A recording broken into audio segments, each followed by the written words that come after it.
Respectfully Disagree podcast. Man, I don't think I've ever recorded this many episodes in 1 week. I don't know if that's a good thing or a bad thing, man. I don't know if y'all tired of hearing my voice, seeing my face. Shout out to the Instagram live.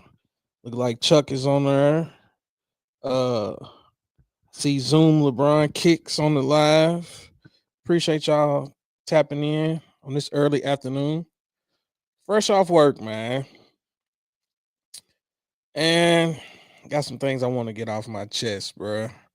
The Lakers lost last night, 4 games to 1 to the Minnesota Timberwolves. And the internet right now, man, it's expected. What the internet is doing is expected. But at the same time, it's like I want to vent my frustrations, not so much with the Lakers or with LeBron. I'm not here to do that. It's just me personally. I don't like what the media is doing, and then in turn how it's influenced social media and what the general public is doing. So I have refused to watch ESPN since Shannon Sharp is no longer there. Like I didn't care for Stephen A to begin with. That's why I always watched Undisputed. And once Shannon came over, it was like, all right, cool, I'll give it a shot. But it's too many characters and personalities and all that. And to me, Stephen A is a persona. Like that's not truly who he is and how he acts. So I can't tap into that. But I have seen a few clips from ESPN and what's been going on today, and it's like one of the topics was, does the Lakers losing prove that Nico was correct in trading Luca? I've seen the topic, who's to blame? I've seen everybody going in on JJ Redick. And it's to the point where now I've seen people start going in on Austin Reeves. And this whole entire thing requires me to push the button early. I disagree. And I'm gonna simply give my piece on what I think happened and why I feel like, especially ESPN, like the common people on social media, bruh, it's like the social media aspect of it, everybody's trolling, everybody's gonna make the jokes and things like that. But when it comes down to worldwide sports media, you would expect them or you would hope that they would cover the game for truly how it is. But even ESPN has fell into this trolling narrative and let's get as many clicks as possible by trying to be humorous, when I feel like this whole Minnesota Lakers series was doomed from the jump. I feel like it was a bad matchup. Shout out to my guy Jared. I told him I want to say it was maybe after game 1 or maybe game 2, whichever one. And he made a post and he was like, "Man, I just don't understand how the Lakers are losing." And I'm like, in my mind, how I'm processing this, I'm like, bro, you got a young, athletic Minnesota team.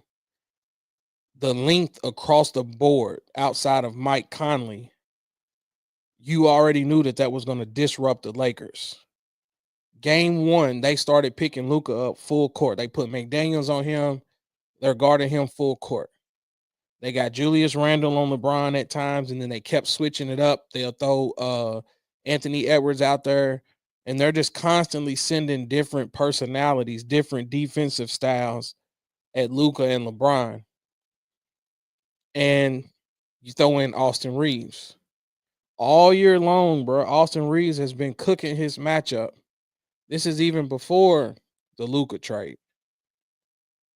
Austin Reeves is cooking his matchup. He's able to go out there and play freely. So then everybody bought into the Austin Reeves hype. And I am telling you now, Austin Reeves is a great player. He's a phenomenal player. It was just a bad defensive matchup when it came down to Minnesota. And what people do not take in consideration, And what's the beauty in the NBA playoffs is it's a 7-game series. So after every game, bro, you have to adjust. You start finding the flaws and the loopholes in the philosophy of what each team is doing. So now it becomes, how do you out coach and out scheme the other team? Unfortunately for the Lakers, bro, they didn't have nothing to work with. So I'm like, how do you just start throwing people under the bus? Oh, Luca got exposed. Austin Reeves got exposed. LeBron ain't got that dog in him. This is why he ain't Mike and Kobe. And again, I disagree. I respectfully disagree, bro. Like that, that's a triggering phrase for me, bro. Like I'm to the point to where like I can't stand it. That's why he's not Mike. That's why he's not Kobe. Like if you really want to get me started, say that shit. Push, like you can push my buttons by saying that goofy shit, bruh. Because I'm like, people will say that and then bring up 96, 97, 2002. You're bringing up examples of when these motherfuckers was in their peaks, primes, winning championships, and then you insert the comparison to a player that's literally 40 and you're 22. And I'm not using 40 as an excuse, bro. But I'm like, it's apples to oranges, dog. Like, if this was Miami, early second Cleveland run, 2012, 2013, then I get what you're saying. But 2025, we talking about, that's why Kobe would have did this. What was that? Three, game 3 or 4, where Brian only took like 2 shots. Even I was pissed off at that. Not letting him off the hook for attempting 2 field goals. But it's like Kobe wouldn't have did. I'm like, bro, how you gonna say that when he done it? There's literally a game against the Phoenix Suns where the motherfucker refused to shoot the ball. He would not shoot the ball. And I think that's why I get triggered by that, because I'm like, bro, we can't erase history, dog. Like, stop doing that. If it's a younger person you talking to, they don't know no better because all they know is social media highlights and YouTube, and people are only going to clip the highlights. Like, you're not going to see how many field goals they miss, how many times they turned the ball over, how many times they didn't get back on defense because they was crying about calls. You only see the highlights, so that shapes your perception of how these players were. And that's why it rubs me the wrong way when I hear that shit. But I'm gonna get back to that here in a minute, because I'm like, look at the matchup, bro. Like, that's the beauty in the playoffs. I feel like the Lakers effed up when they went after the the third seed. And I blame Memphis a little bit, because Memphis hit a slide where they just fell out the top 6 and slid on down to the bottom. Because had Memphis stayed where they were at, then you would have had a Lakers Memphis first round matchup. So then I'm like, okay, well, maybe we'll get the Golden State one. And even with that, I was like, I'm kind of worried because, Golden State is solid. I'm kind of worried, but then again, it's like, okay, I don't think Golden State really has an answer for Bron and Luca. And then Reeves is going to be the X factor. So then who's really the third option for Golden State? Shout out to Sneed on the live. Is it Podemski or whatever his name is? It's just like, once you start trickling down, now you got to start viewing who's the third and fourth options. And that's how you start weighing who's the better team, in my opinion. So I'm like, all right, man, Golden State got this. Clear up into the last night of the regular season, and it's like, boom, Minnesota gets the spot. I'm going to be 1,000% honest. I thought the Lakers was going to win that series. Game 1, I'm like, oh, shit. Julius Randle's going crazy. I think, was it game 1? McDaniels had like 25 or something. I'm like, okay, this ain't normal. But Bron's MO is always, I'm filling out I'm trying to get a feel of what's going on. So usually game one, you kind of toss in the air because history has shown us that LeBron really ain't gonna take game one and put all his eggs in a basket. And I feel like we have fell victim of that over the course of 22 years. It's like, oh man, Brian gonna turn it on. Brian gonna turn it on. And that's not an option no more, man. Like, I don't understand why people don't understand that. And I've been catching hell for years now. Oh man, you don't understand LeBron, and you claim you're a fan. LeBron is this is playoff Bron. Play. I'm like, bruh, if only it were that simple. So again, going back to the series, game two.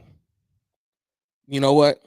It was game two that I made that comment to Jared when I said it was a bad matchup because I'm like, McDaniels was in foul trouble.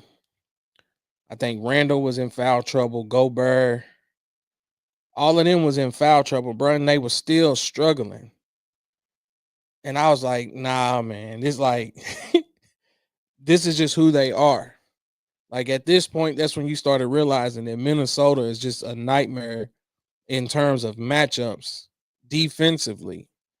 And then you add in the fact that Julius Randle is playing out of his mind.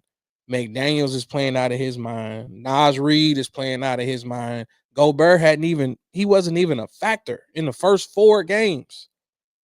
Wasn't even a factor.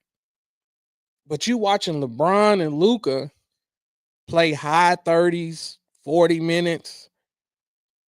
And I'm like, bro, it's taking everything that they got just to keep it close. And then boom, fourth quarter come, Ant-Man pops up out of nowhere like a thief in the night and would steal the game every single time. And I'm like, bro, this is just a bad matchup. But I'm like, how is it that nobody else can see this? You get on TV, you get on the internet, it's, oh man, LeBron choked, LeBron. I'm like, bro, this man played 46 minutes and is literally the best defensive player that they got, and that don't say much. I'm like, how are we not watching the same game, bro? How many key strips and blocks, help side blocks and things was LeBron getting only for them to come down on the other end and smoke a layup or miss a wide open three? So then when the fourth quarter comes, this man ain't got no legs. But you tell the oldest player in the league, take over. Now, granted, I'm telling you, I was pissed. I'm like, bro, I don't care if you didn't make a shot at all. 2 field goal attempts, bro, that's just unacceptable. But it's like, okay, everybody has said for years, LeBron needs to play off the ball. Take the ball out of LeBron's hands. Let the others play. That's what's holding the Lakers back. Ever since that Luka trade, he's been off the ball. LeBron has been the third option for the last 6 or 7 weeks. If anybody's going to be truthful and be honest and evaluate the game the way that it really was, LeBron has been the third option for weeks. It's been Luka and Austin Reeves. So LeBron is in the corner. Here, Luka, do your thing. Because of the defensive pressure, Luka's barely getting across half court. How many times did Luka get across the half court line and turn his back? That's rule number one. That I'm like, bro, how are these professional athletes when you learn at the elementary level, middle school, don't ever turn your back. Once you turn your back dribbling the ball, you cooked. You can't see nothing. So Luka's walking the ball up the court every single trip. So I'm like, okay, JJ, what are we doing? But then you look, you get a ball to Austin Reeves. He can't get the ball up the court. Gabe Vincent, too small. Whoever the Goodwin dude, I have no idea where he even came from, bro. But it's like, now you running out of options of who you gonna get a damn ball to. So then quite naturally, now it all falls back on LeBron. Blame LeBron. Everybody in Laker Nation and the internet wanted LeBron off the ball for years.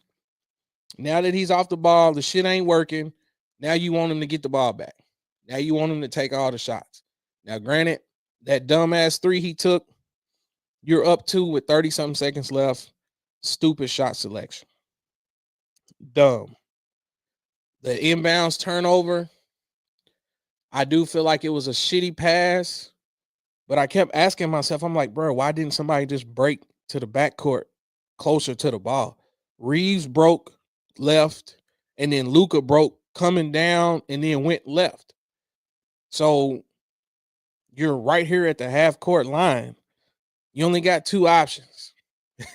And Julius Randle is guarding the inbounds pass. So I'm like, you got six people in a crowded area, a small area. Where was he going to pass the ball to? Somebody should have broke behind half court. But again, that's neither here nor there. I'm not here to dissect that. It's like, bro, like, what game are y'all watching? Like, what are we looking at? So all season long, bro, the Lakers have been a horrible defensive team individually all year long, even before the Luka trade. Anthony Davis was begging for somebody to come and help him protect the basket. Teams were pulling Anthony Davis away from the basket, and teams was getting wide open layups, wide open threes all year long. So somebody help me understand how trading for Luka was the remedy to that issue.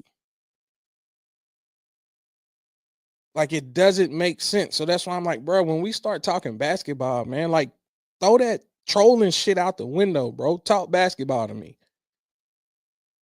The defensive side of the floor is where the Lakers were flawed the most. So you fast forward back to this playoff series, bro, and it's like they could not go man to man because they was gonna get cooked across the board. Ant-Man, oh man, his mouth is watering, bro. He's blown by everybody. Julius Randle, too physical. LeBron couldn't even stay in front of him. So then you move over to Nas Reed. You move over to McDaniels. Walker. Hell, even old ass Mike Conley blowing by folks. So it's like, what option does JJ have at this point? Now they're doing this whole matchup zone, trapping up top, try to sprint and recover. And I feel like that was their downfall, in my opinion. That was the key to this whole series. If you're going to trap Anthony Edwards, then you have to have the bodies that are able to sprint and recover across the court. And if anybody really watched that series, Minnesota torched them in the corners. Everybody was getting wide open corner threes. I ain't even mentioned DiVincenzo yet. He was having a mediocre series. He broke out, I want to say maybe game 4, hit some timely shots, drives to the basket. But it was like, bro, everybody just blowing by wide open layups. And then Gobert finally woke up. Now he's the cleanup man because for whatever reason, they done benched Hayes. I don't necessarily agree with that move either, so I'm hitting the button. I disagree. Like, from a toughness standpoint, Jackson Hayes is not the answer. But in terms of just being able to leap and jump and challenge shots at the basket, you have to have him out there as long as Gobert is out there. Now, granted, he can't stay in front of Nas Reed, in my opinion. And that's where you might have had to make some substitutions when Reed came out there. But as long as Gobert is in the game, bro, leave Hayes out there. Shout out to Pinkert. I don't know if he's gonna watch this, or I don't even know if he listened to the podcast or not. But when they first made the Luka trade, I expressed how I felt like that shit wasn't gonna work. And then he made a post. This was months ago. He was like, "What's gonna be the excuse now? LeBron should get to the NBA Finals, right?" I'm like, "How you gonna do that without a center?" This is before they went and got Leon or whatever dude name was, which was a waste. They ain't even use him. Didn't even put him in the damn game. But I'm like, how are you gonna say that they should win a championship and they don't have a center. Like, it's not logical. It doesn't make sense. It makes zero sense, bro. And I'm like, the only people that said that the Lakers was gonna win a championship this year was delusional ass Laker fans and people that was praying to set LeBron up for failure, bro. Only LeBron haters expected the Lakers to win a fucking championship just because they went and got Luka. So again, bad matchups across the board. The Lakers can't defensively stop anybody. And your anchor on defense was the oldest player in the league. And you saw how they had him floating. So you basically got him on an island, asking him to protect the paint, try to sprint out and close out on the wings and the corners. So you're exerting all this energy on defense. So come fourth quarter, who's going to put the cape on? Like, it just doesn't make sense. To some, oh, that's an excuse, that's a this and that. But it's like, come on, bro. Like, let's be realistic. Let's be realistic. That man played 46 minutes. I don't agree that JJ Redick was out coached. He did what he could with what he had. And it's just unfortunate that they went up against a young, hungry, athletic Minnesota Timberwolves with an Anthony Edwards who don't give a damn about nothing. That was just a bad matchup, bro. It really was. So that brings me to the next question, man. Should LeBron retire?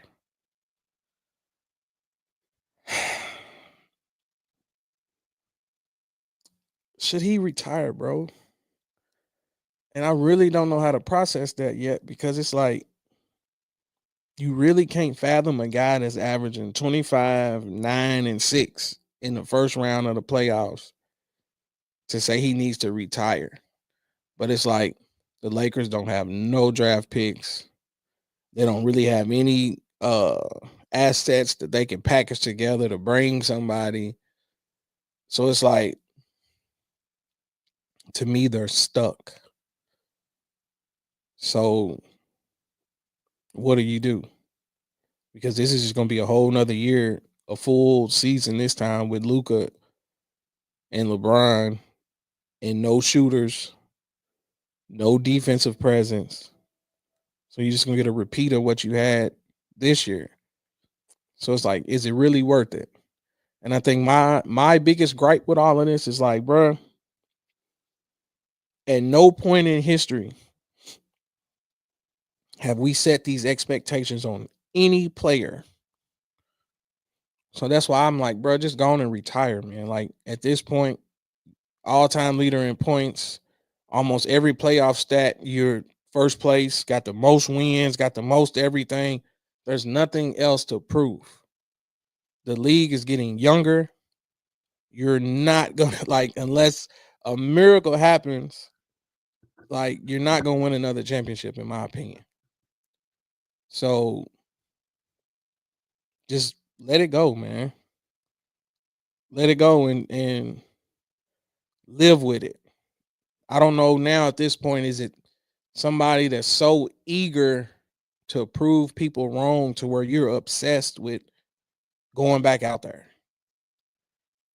At this point, I feel like that's kind of how it comes off. It's like you've accomplished so much, but because of the narratives and the pictures that's being painted, Stephen A. Smith's and stuff like that, it's like you keep waking up saying that you got to go do more because you just want to change the perception. You want to change the narrative. And I'm like, I feel like that's the worst thing that happened to his career. Motherfuckers started realizing that they can get paid off of hating and shitting on his name, to where every person on social media, as soon as you wake up, as soon as I open my eyes this morning, 6 o'clock, 6 a.m. on the dot, bro. Here go the usuals. LeBron. That's why he's not this. That's why he's not that. LeBron only had 3 points. Jordan wouldn't have done this, Jordan wouldn't have done that. And it's like people don't realize that now I can monetize off this shit. So when you factor in the millions of other people that want to join in on the same thing, so now you get threads of just comments and people going back, and it's like, bro, I can sit back and make money off of hating on this motherfucker right here. Why not? So again, you're never gonna change the perception. And that's why I'm like, for me personally, excuse me,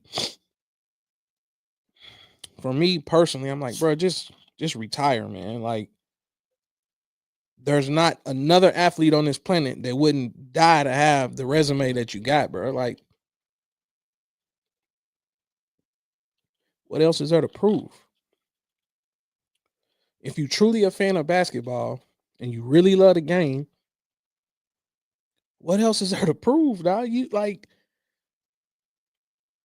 it don't matter if you win 7, don't matter if you win 8. They're gonna say, man, it took you 35 years to get it. So from that aspect of it, you're never gonna change anybody's mind. Jordan is their GOAT, Kobe's their GOAT, whoever. You're never gonna change their mind, bro. Like, we're talking about a man who broke a record who we never thought would be touched. Nobody ever fathomed somebody passing Kareem, bro. Like, he done that. You top 4, top 5 in assists all time. You've done that. When did 4 championships not be enough? So at this point, it's like, bro, it don't even make sense. So that's why it's like, I've learned to try my best to control my reactions online. And between last night and this morning, man, I think I did a good job, bro. Like, I see the bait. I see people trying and I see people doing all of that, but it's like, bro, just go to bed, man. Just live with it. Just go to bed, just live with it. It is what it is. But it's like, real quick, go to the Milwaukee Bucks. Excuse me. For whatever reason, Giannis has won the hearts of the entire world. This is back-to-back years now that they done lost, underperformed, in my opinion. And for whatever reason, he goes up there to that podium and he paints this big old narrative, and here comes all the tears and everybody's just falling. Oh, he's so humble. I'm like, is this the same Giannis that when they won, they was out here trolling people? And I was like, bruh, granted, I don't agree with Halliburton's pops coming out there on the floor. At that point, it's a safety hazard. But it's like, are we really gonna pretend like Giannis ain't never been out here trolling and getting in people's face? So it's like people pick and choose which superstars have these expectations. And I learned that a few years ago. I'm like, bro, Golden State just got thumped last night. Kerr cleared the bench by the third quarter. Nobody cared. I guess because they was up 3-1, they get a pass. What game was that? Game 4? Steph didn't have a good game. Steph they've been locking his ass up for the most part. Nobody's telling him, oh man, you gotta figure out how to score. That ain't the excuse. Kobe would have did this. Jordan would have did that. It's like you give him the pass because his teammates actually step up. The crazy thing is, bro, they almost come back and cut the game within 10 with the people who should have never been on the court to begin with. Houston had to go put their starters back in, and this is with Jimmy Butler and them sitting on the bench. That's a luxury that LeBron ain't never had, ever. And that's why I'm just like, but when you say that, it's like, oh, that's an excuse. He handpicked his team. He had like, bro, these are still professional athletes at the end of the day. When your name is called, you're supposed to go in and do your damn job. So I don't know if it's just strictly the systems and stuff that they put around LeBron them to where these dudes just they don't perform. I don't get it, bro. And it's like uh Finney Smith, whatever his name is. I didn't understand that trade in the beginning, but I actually like that pick, bro. Like he's a great asset on defense, and he'll stick at damn three when given the opportunity. He crashes the glass. So I actually, in the end, that pick actually panned out. That trade, you live with that. Why he didn't go more to Vincent and put Vincent at the point? Like I said, I guess it's the length that was bothering across the board. But it's like if McDaniels is on Luca, bring Luca on across half court, bring LeBron, so that now when Luca gets the ball, he's already closer to the basket and he's not exerting all this energy just trying to get the ball up the floor. It didn't make sense to me. And the biggest slap in the face, and after this, I'm gonna be done with it. Dalton Connect, bro. The kid showed so many flashes of potential throughout the year, especially at the beginning of the year, to where now you don't even give him an opportunity to see if he can have a hot game. You put him in them corners to get him to knock down them shots. Look, shout out to Shaq. That's who I'm talking about. Dalton. I'm like, he don't even take his warm up off, bro. So that's when you start saying to yourself, it's like, all right, I don't want to say JJ Redick is a bad coach because this is his first year. To me, he overachieved considering the circus and everything that was going on. You get AD traded in the middle of it all. But you go down 3-1. Now, man, we throwing out all options. We can't leave no stone unturned. Like, put the kid in just to see if he can get hot. Because now that may force Minnesota to change up their defensive strategy. So now if they're having to worry about closing out on Dalton Connect, it may freeze up Luka to get hot. It may free up Austin Reeves to get hot. But it's like, dog, you ain't gonna try nothing. To me, that was a slap in the face, bro. Like, come on, man. Dalton Connect is not that inexperienced to where you can't even try to put him in. In that game where he didn't make no substitutions, I'm like, man, what are you doing, dog? Like, that's just fucking crazy. These dudes are struggling to get the ball up the court. Your best players are struggling to get the ball up the court, and you ain't got nothing in the bag to give them some form of relief. So it's like when you look at it overall, big picture, it's like you can't blame JJ. You can't blame LeBron. You can't blame Luca. It's just the team wasn't built to compete against Minnesota in a 7-game series. It just wasn't. All them dudes, man, shot over 50%, bro, for the series. Randall, McDaniels, like, that's unheard of. That's crazy. And a lot of their shots were wide open, and they were making them. So when you look at when the Lakers was ranked top 5 defensive team, that little streak they had for maybe about a month. Look, that's where I'm going. That's where I'm going. Shaq said, "What's up with the defensive strategy? They big man was killing last night." That little streak where the Lakers was in the top 3, top 5 uh defensive rankings. If you look at what they were doing, it will work in the regular season because you're only playing against a team one time and then it's on to the next. So all that scrambling, flying around, they wasn't really playing man to man. It was almost a matchup zone. It was basically a matchup zone.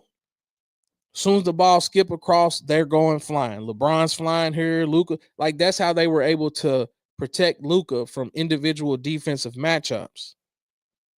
But now you throw that into a 7-game series. You got Naj Reid on one corner, McDaniels on one corner, Ant-Man up top, DiVincenzo, and then Julius Randle.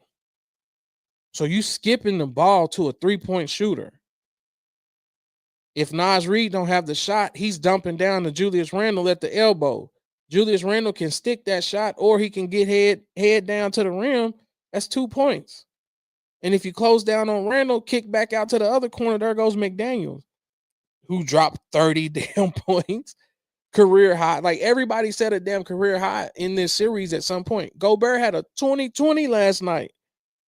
And that man refused to put a big in. It's like, dog, why are you leaving him over here? Once they got the game within 4 points, I think this was late in the third, early fourth. It's like, you know what? The game is manageable at this point. Hayes has 6 fucking fouls that he can't take home with him. Put a body in there on Gobert. Maybe Gobert will get in foul trouble. Who knows? Nas Reed didn't hit no threes last night. Anthony Edwards, no threes last night. So why are you doubling? It just didn't make sense to me. And I'm like, if it were me, if I'm in JJ Redick's shoes, Ant-Man's going to have to beat us by himself. I will live with him coming down, shooting the ball every fucking time. The Lakers lost because of Julius Randle, McDaniels, and then last night, Gobert.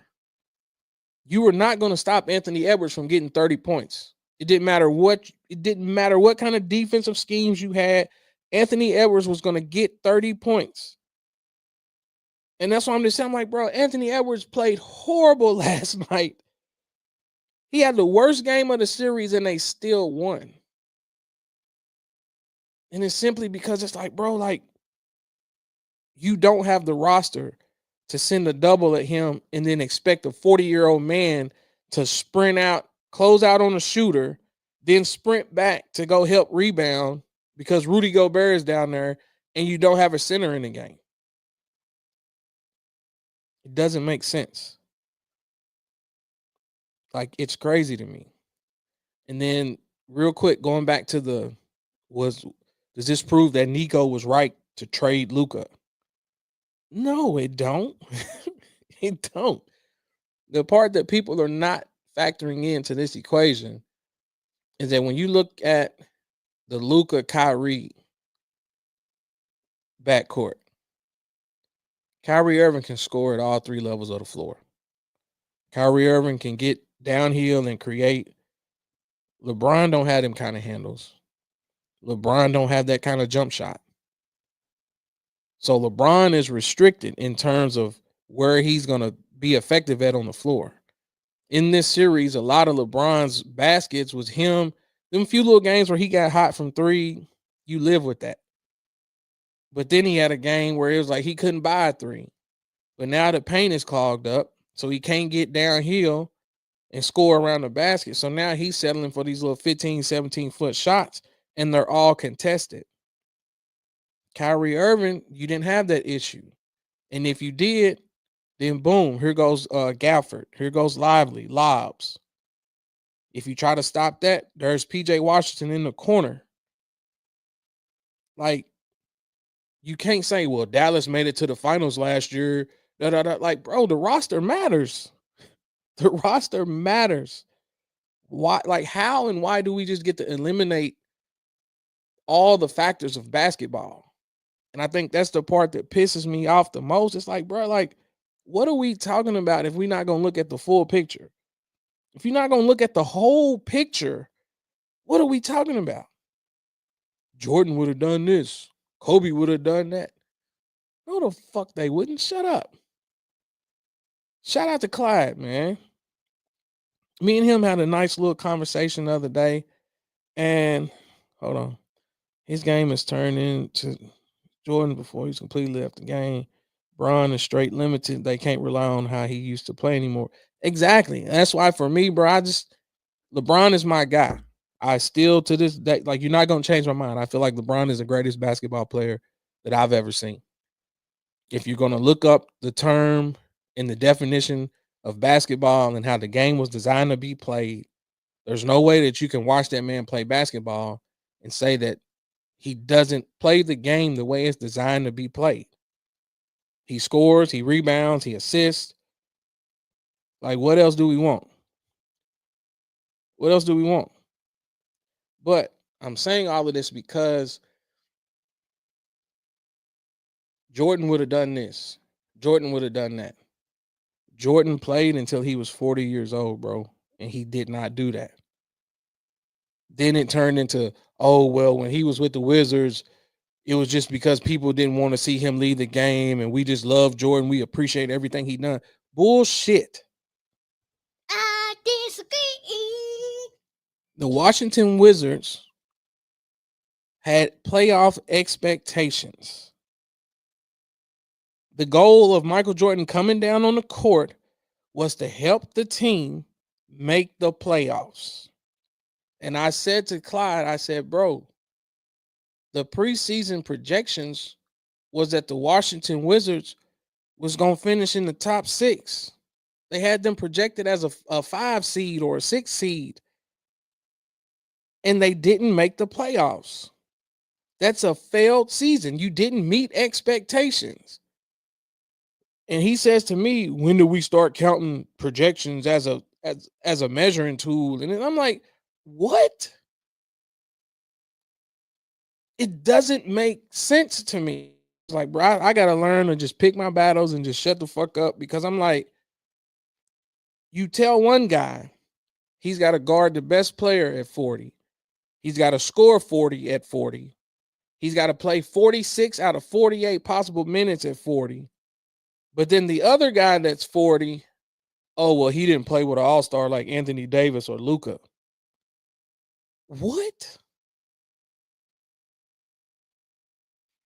Nah, it just don't make sense. Nah. Like it doesn't make sense to me. And if somebody can help me understand the logic, then I'll be quiet.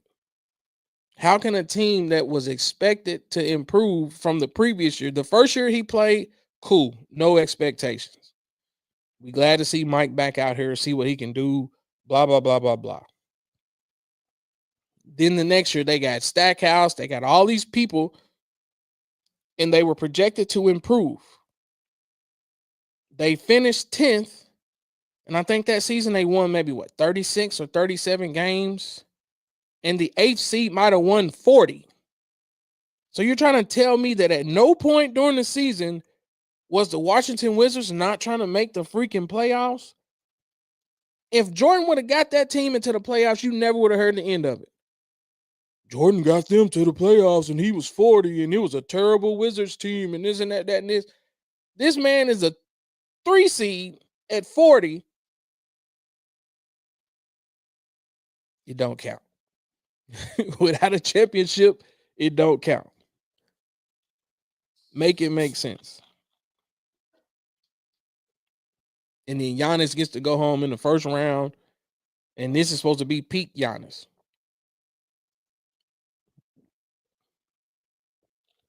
Don't give me Dame Lillard was out. He been out. He was out with the blood clots.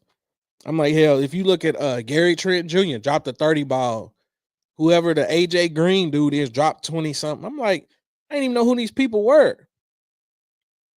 And you blow a 7-point lead in 30 seconds. Get out of here. You are correct. Your guys there to help in sports. Luka's the main person.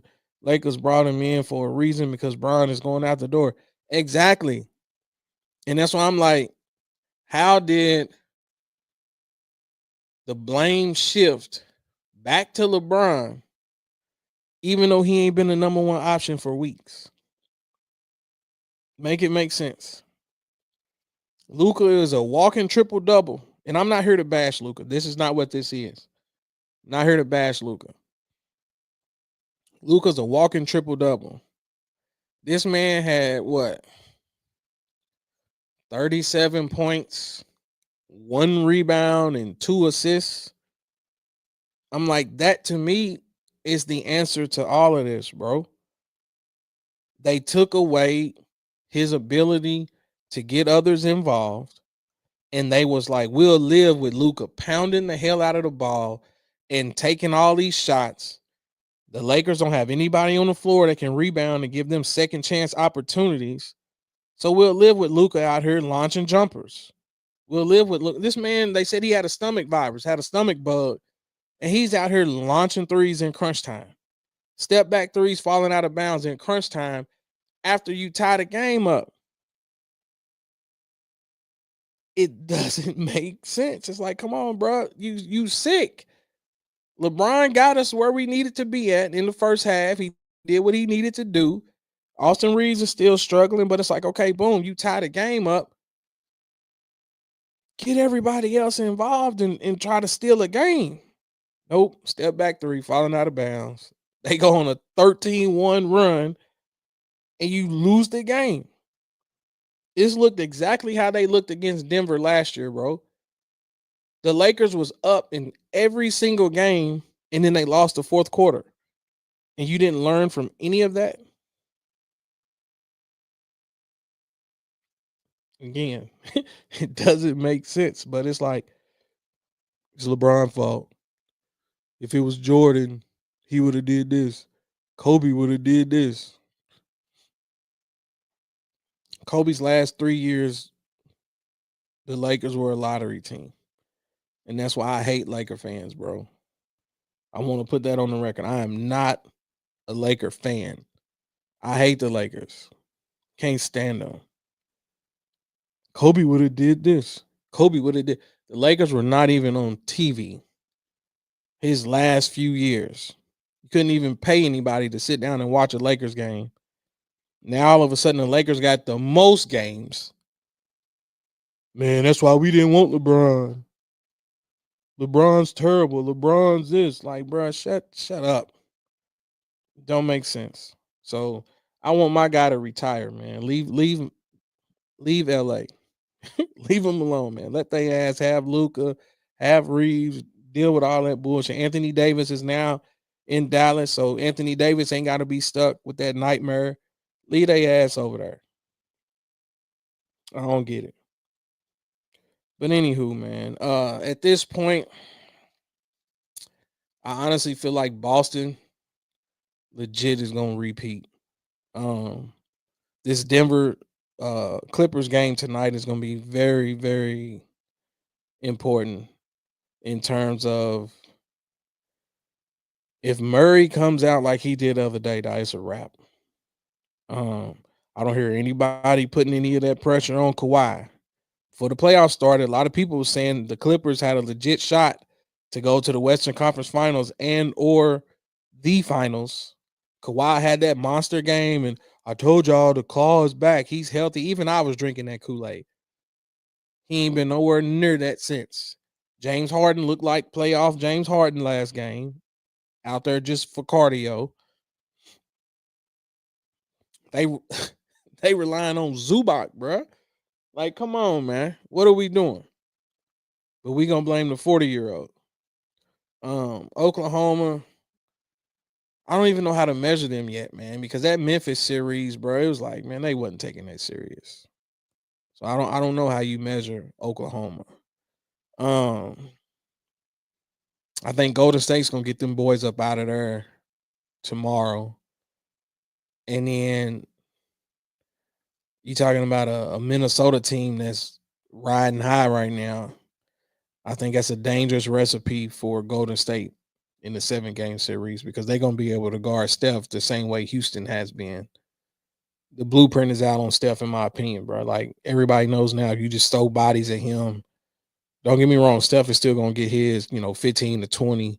As long as you don't let him get hot from three and force him to drive, then you live with the results. Jimmy Butler, he's hit or miss. He's not fully healthy, so I think that's a horrible matchup for Golden State. But we will see. Um, if Minnesota keeps playing how they're playing, and really, I don't even know how you evaluate Minnesota either, because the Lakers can't fucking guard nothing. So I don't even know if you can really truly evaluate the Minnesota Timberwolves because everybody was playing out of their minds. But that's solely because the Lakers defense is horrible. So it's gonna be interesting, man. That's what I said. I'm fresh off work. I had to sit here and dig deep not to respond to certain people, bro, because I'm like, all right, man, I get it. That's what the internet has told us to do. Troll LeBron and piss on his career, piss on his accomplishments. And while I do that, I'll get paid for it. Um, so it took everything in me not to reply and respond today, but I just wanted to get this off my chest because I'm like, bro, we not finna sit here and throw JJ Redick, Austin Reeves, Luca, and or LeBron under the bus simply because they lost a series where it's obvious that it was just a bad matchup. You tip your cap to Minnesota, you keep it moving. So hopefully my guy will evaluate like what else is there left, man. I don't want to see the year 23 post and him in the gym and this and it's like, bro, everybody's been talking about how he comes to the arena 3 and 4 hours before the game even starts. He's dedicated. And that motherfucker don't hit no jumpers, no nothing. Like, man, save it. Save your energy, bro. Pull up to the arena with 45 minutes to go.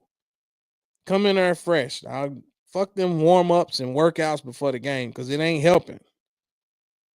It ain't helping. I would understand if you do all this, got a nice little flow going, and then you come out and then light people up. But bro, your jump shot ain't like that for you to be talking about you in the arena putting up shots 3 hours before the game, bro. Take your damn nap, Uber to the game with 10 minutes before the clock start, before the ball go up. Just get out the car and just walk in there with your jersey on, already on. Hell. So it's gonna be interesting, man. Hopefully my guy shuts it down, man. Or if all else fails, be the captain of the second unit. Take that same energy and effort and put it on the second unit.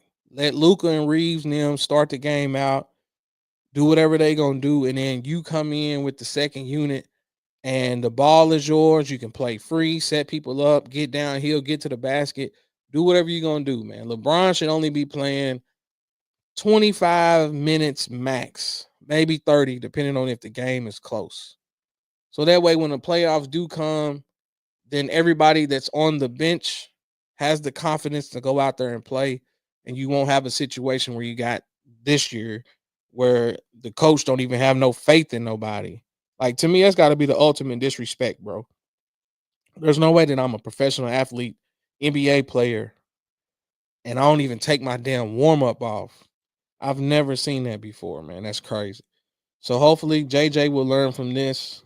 Uh the front office will make some moves. I got a notification earlier where Palinka was like, their number one target this year is to go get a center. Even though that's been their weakness for the last 3 fucking years. Denver Nuggets done smacked y'all for 3 years. And it took till now for Rudy Gobert to get a 2020 game for y'all to say we gonna go get a center. That's crazy, man. But anywho, man, appreciate y'all rocking with me, man. Appreciate those that's been on the live. It was so much that I really wanted to say, but I'm gonna sit on it. I'm gonna swallow it because it ain't even worth it. Um, y'all let me know in the comment section, man, how y'all feel, who y'all think's gonna win the NBA championship this year. Like I said, if I really had to put money on it, man, I think Boston might go back to back. That Orlando matchup for them, that might be their toughest matchup that they gonna have. Um, Derek White really didn't play how you used to seeing him play. Tatum got hurt, but hell, he was shit. Tatum looked like he trying to get his Finals MVP this year. Um, Jalen Brown's kind of iffy, hurt. Porzingis up and down. Um, I don't know, man. That to me was I think in the East that might be their toughest matchup. I'm not sold on Cleveland yet. And Miami shit. They should be banned from the playoffs for life, bro. Ain't no way. You down 60 in a playoff game, bro. That's crazy. Um, so it's what Indiana and Cleveland, and then Boston will play the winner of Detroit and the Knicks. And I feel like they're gonna be so beat up to where Boston gonna get them on up out of there and maybe a sweep, if not 5 games max. Um, and then it'll come down to Boston and Cleveland. And I don't see Boston losing to Cleveland in no 7 game series. Hopefully, Ant Man get him one. I'm rooting for Ant Man. That dude crazy, man. He don't care about nothing. That man was walking out on the LA streets talking shit last night and didn't feel nervous about it at all. So kudos to Ant-Man, bro. Um, like I said, and then I'm done. I really think my guy should go on and hang it up, bro. Like nobody's gonna fully appreciate and respect what he's done. So what else is there to prove? Like you can't break any more records, bro. Every time you score a basket, you're extending the scoring record. Um, if you happen to make the playoffs, you're extending the scoring record. What else is there to prove? You're not gonna win any more MVPs. You damn sure ain't gonna win no defensive player of the year. So it's like, what are we doing? I don't know. Y'all let me know in the comment section how y'all feel, who y'all think is gonna win the NBA championship this year. Be sure to like, share, subscribe, tell a friend and tell a friend. And we are out. Ass toasted, no competition. I'm East coasting. I feel so high, I feel so live. My body's in the twine. I'm East coasting. I feel so live, and I know why. That I can't deny. I'm East coasting. Giddy, fine wine, fools, malt liquor. Wish me I'm high.